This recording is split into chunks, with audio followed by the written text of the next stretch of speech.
Nous allons voir dans cette vidéo formation comment utiliser les différentes fonctions de remplacement de texte disponibles dans Excel 2010. Donc pour commencer, nous allons voir tout simplement la formule remplacer. Donc je vais ici l'insérer dans cette cellule-ci. Donc j'y place donc mon curseur, puis j'insère un égal. Donc je vais donc commencer par saisir remplacer comme ceci. Donc vous voyez ici donc la formule remplacer qui permet de remplacer une chaîne de caractères par une autre. Je double-clique donc ici sur la formule pour l'insérer. Pour commencer, je vais ici insérer donc l'ancien texte, donc texte que je souhaite remplacer. Donc, par exemple ici, à partir de la cellule où se trouve le département des Pyrénées-Atlantiques, je vais créer un nouveau département, le département des Pyrénées-Orientales, sans avoir à réécrire donc ce département. Donc ici, je saisis la cellule correspondante, ensuite j'insère un point-virgule pour passer donc au deuxième argument. Ce deuxième argument correspond au numéro de départ, c'est-à-dire à partir de quel caractère je vais procéder au remplacement. Donc si je compte ici donc dans cette cellule-ci, je vais commencer le remplacement à partir du 10e caractère. Je saisis donc 10 à l'aide de mon clavier.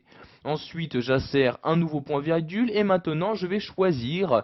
Donc je vais rentrer un nouveau nombre. Cette fois-ci, ce nombre correspondra au nombre de caractères que je souhaite remplacer. Donc ici, si je compte bien, il y a donc 11 caractères à remplacer.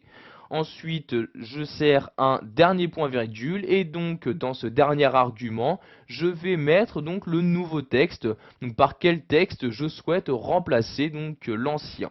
Donc ici, j'ouvre d'abord les guillemets avant de saisir mon texte et je vais mettre ici tout simplement oriental comme ceci, donc pour les Pyrénées-Orientales. Ensuite, je ferme mes guillemets, je ferme la parenthèse de ma formule et j'appuie sur la touche entrée de mon clavier. Et comme vous pouvez le voir, j'ai pu donc à partir d'un département en créer un nouveau.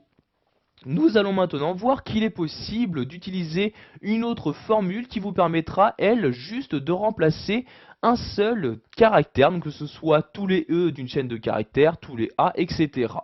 Donc pour utiliser cette formule, j'insère tout d'abord un égal, et il s'agit de la formule substitut. Donc je commence par saisir la formule, et vous voyez, donc elle apparaît bien dans ce menu-ci. Je double-clique donc dessus pour l'utiliser. Donc comme premier argument, je vais préciser à Excel le texte. Je vais par exemple ici prendre ce département. Donc vous voyez la Lozère, il manque l'accent grave donc sur le premier E. Donc je sélectionne la cellule en question, puis j'insère un point-virgule. Je vais donc ici insérer le caractère que je souhaite remplacer. Donc caractère que je vais mettre entre guillemets. Donc j'ouvre mes guillemets, ici je vais mettre le E, puis je ferme mes guillemets. Ensuite, j'insère un point-virgule et je vais mettre donc par quel caractère je souhaite le remplacer. Un caractère que je mets toujours entre guillemets, j'ouvre donc mes guillemets, je mets ici le E accent grave, puis je ferme les guillemets et j'insère ensuite donc un dernier point-virgule. Donc sachez que ce dernier argument est facultatif, mais dans mon cas, il va devenir nécessaire car ce dernier argument correspond au nombre d'itérations, donc combien de fois vous souhaitez effectuer ce remplacement. Si vous ne mettez pas d'argument, ce remplacement sera effectué pour tous les caractères de la cellule. Donc ici, je vais juste remplacer donc pour le premier E, j'insère donc un 1 donc pour que ce remplacement ne soit effectué qu'une seule fois.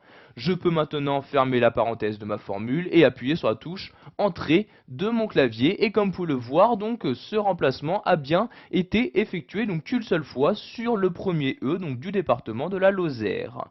Pour finir, nous allons voir également qu'il existe une formule qui vous permettra de supprimer tous les espaces inutiles d'une cellule. Donc comme c'est le cas ici, vous voyez pour ce département, il y a des espaces en trop. Pour les supprimer automatiquement, vous pouvez donc utiliser une formule. Donc je l'insère ici dans cette cellule-ci, je mets donc ici un égal, et il s'agit de la formule supprespace. Donc je commence par la saisir, donc vous voyez comme ceci, et vous voyez donc elle apparaît maintenant dans le menu, je double-clique ici, je sélectionne ici donc juste la cellule où je souhaite supprimer les espaces inutiles, puis je ferme maintenant la parenthèse et j'appuie sur la touche entrée de mon clavier, et comme vous pouvez le voir ici, donc tous les espaces qui avaient été insérés inutilement ont automatiquement été supprimés. Voilà, vous avez maintenant la possibilité d'utiliser les fonctions de remplacement proposées par le tableur Excel 2010.